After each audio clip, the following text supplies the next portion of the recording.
साथियों, कोटा टाइम्स में आपका एक बार से भी बहुत बहुत स्वागत है। और आप सभी को पता होगा, पूर्व कैबिनेट मंत्री स्वास्थ्य मंत्री सुरेंद्र सिंह नेगी द्वारा आज सत्याग्रह का आज सत्य आंदोलन किया गया था। और किन किन मांगों को लेकर आज ये सत्याग्रह का आंदोलन किया गया था, इसी के साथ में हमारे साथ में यूथ कांग्रेस के जिला अध्यक्ष हमारे साथ में मौजूद है विजय रावत जी। विजय रावत जी से ही जानने की कोशिश करते हैं कि किन किन मांगों को लेकर आज सत्याग्रह। रावत जी, पहले तो आपका बहुत बहुत स्वागत है कोटा टाइम्स। बहुत बहुत धन्यवाद आपका। आज जो कोटद्वार के विभिन्न जो ज्वलंत मुद्दे थे उनको लेकर आज पूर्व कैबिनेट मंत्री आदरणीय श्री सुरेंद्र सिंह नेगी जी द्वारा सत्याग्रह का आयोजन किया गया था। जो जो विभिन्न मुद्दों से लेकर आज आज आज तक जो कोटद्वार के जनता है जो जूझ रही है उन समस्याओं को लेकर, जैसे स्मार्ट मीटर जो आप देख रहे होंगे हर घर घर में लग गए हैं, उनको हटाने के लिए एक मांग वो थी। जो एडीपी द्वारा यहाँ पर जो पाइपलाइन बिछाई जा रही है और रोडों को खोदा जा रहा है जिसकी ज़रूरत नहीं थी, एक मांग वो थी।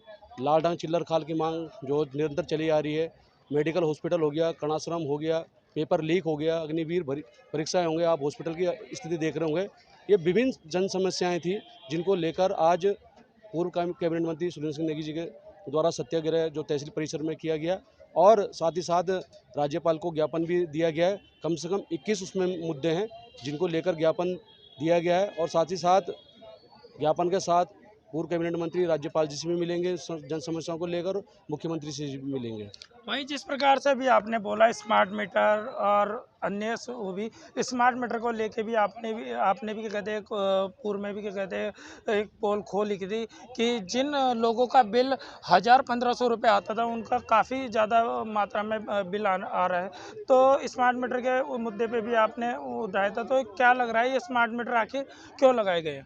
पहले तो मैं कहना चाहता हूँ, हमने कई बार इसमें ज्ञापन भी दिए हैं, राज्य सरकार को जगाने का भी प्रयास किया है। मेरी तो हमेशा एक सोच रही है, इसे देवभूमि कहा जाता है, जिस देश में बिजली उत्पन्न होती है, जिस देख रहे होंगे आप चारों तरफ हमारे उत्तराखंड में पानी पानी है, जिस राज्य में कहीं ना कहीं कहते हैं इस उत्तराखंड राज्य में जहाँ बिजली फ्री होनी चाहिए थी, जहाँ पानी फ्री होना चाहिए थे, तो कहीं ना कहीं आप देख रहे होंगे ये मीटर लगा रहे हैं और मीटर में बिल इतना ज़्यादा आ रहा है लोगों का। एक एक महीने में 5-5 हज़ार 10,000 रुपये जो बिल आ रहा है, जो कहीं ना कहीं 2-3 महीने में भी बिल 1000-1500 के बीच में आता था लोगों का, पर आज 5-5 हज़ार से जो बिल आ रहा है। पर हमारी भी मांग ये है कि ये मीटर हटने चाहिए, पुराने मीटर लगने चाहिए, पर उसके अलावा भी मेरी एक मांग है कि यहाँ बिजली फ्री होनी चाहिए और पानी फ्री होनी चाहिए, क्योंकि कहीं ना कहीं ये उत्तराखंड जो राज्य है गरीब राज्य है, जिसे कह सकते हैं मिडिल राज्य है के लोग रहते हैं यहाँ पर, तो कहीं ना कहीं यहाँ पर ये बिजली और पानी फ्री होनी चाहिए, मेरी मांग है। वहीं अगर मैं बात करूं, इस समय जो है पूरी उत्तराखंड की राजनीति में पेपर लीक का मामला और लालढंग चिल्लर खाल का मामला है जो सबसे ज़्यादा कहते हैं सुर्खियों में रहा है। और कहीं ना कहीं सीबीआई जांच की मांग कहीं ना कहीं मुख्यमंत्री ने दे दी है। पर लालढंग चिल्लर खाल मोटर मार्ग पर आज तक कोई भी नेता जो वर्तमान सत्ता में है क्यों नहीं कहते अपना समर्थन देने पहुँच रहा है? ऐसा नहीं है, ये लालढांग जो चिल्लर खाल मार्ग था ये बन गया था, पर इसमें केस आप देख रहे होंगे, सुप्रीम कोर्ट में केस चल रहा है। माननीय मंत्री जी द्वारा ये लालढांग चिल्लर खाल के लिए धन भी स्वीकृत हो गया था, पर किसी के द्वारा पीएलआई लगा दी गई थी, और जिसमें कहीं ना कहीं केस चल रहा है।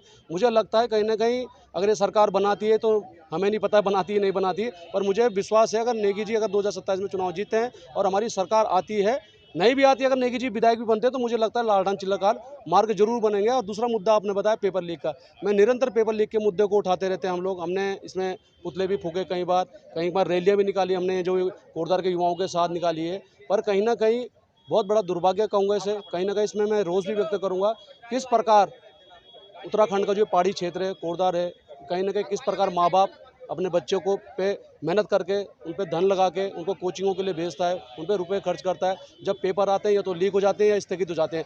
अभी मैंने सुना है, कल ही एक लेटर मैंने देखा है, उस लेटर के बारे में मुझे पता नहीं है, मैंने सोशल मीडिया में देखा है 5 तारीख का पेपर भी स्थगित हो गया है यूके SSC का। पर निरंतर पेपर लीक हो रहे हैं जब से उत्तराखंड में भाजपा की सरकार है 8.5 साल में, और उन्हें नकली विरोधी कानून बनाने के बाद भी फिर पेपर लीक होता है। पर फिर भी मुझे लगता है वो कानून कहीं ना कहीं एक दिखावे के लिए बनाया गया है। और मेरा जो अभी पेपर लीक हुआ है, इन पेपरों को तुरंत होने चाहिए, और सीबीआई की जांच ऐसी होनी चाहिए कि जो इसमें जिन्होंने पेपर लीक किए हैं उनको खिलाफ सख्त कानूनी कार्रवाई होनी चाहिए, ताकि कोई आगे जाके पेपर लीक ना कर सके। धन्यवाद। वहीं अगर मैं बात करूं, आपने कहीं ना कहीं रोडों का भी मुद्दा उठाया था, जगह जगह खड्डे हैं जिस प्रकार की रोडें हमने मांगी थी, स्मार्ट सिटी का नाम इसको दिया गया था कि हम इसे स्मार्ट सिटी बनाएंगे, बल्कि स्मार्ट सिटी तो ये बनी नहीं है और ज़्यादा रोडों पे खड्डे बढ़ गए हैं। इस पे क्या कुछ कहना चाहोगे? ये नितिन भाई आपने देखा होगा जितने भी मैंने शायद रोड में मुद्दे उठाए हैं वो रोड शायद बन गई है। अभी उनमें पहले तो जो कोलदार की रोडें थी उनमें उन्होंने कहीं ना कहीं टाइल्स लगाई थी, पर अब कल मैंने देखा है कि वो भी उसमें कोलदार भी बिछने लग गए हैं।